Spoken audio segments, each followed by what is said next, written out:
எசேக்கியேலுக்கு என்ன பதில் வந்ததோ அந்த பதில் உங்களுக்கு வரும். அல்லேலூயா. விசுவாசிக்கிறீங்களா?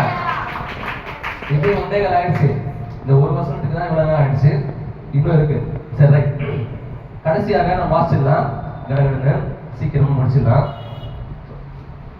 20ஆம் அதிகாரத்துல 4ஆம் வசனத்தை வாசிக்கலாமா?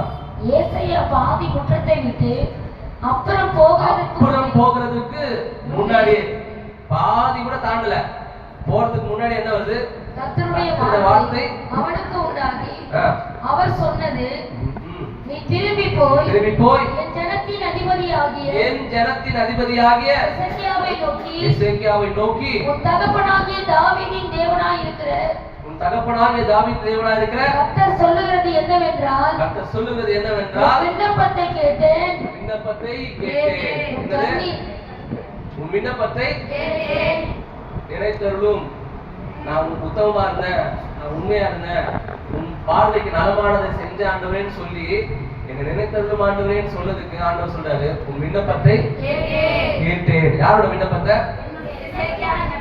எசேக்கியா விண்ணப்பத்தை மட்டும் இல்ல, உங்களுடைய விண்ணப்பத்தையும் அவர் கேட்கிறார். அல்லேலூயா, அல்லேலூயா. இரண்டாவதாக பார்க்கிறோம்,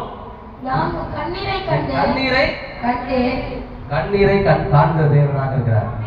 இது முன்னாடி யாரோட கண்ணீரை கண்டார்?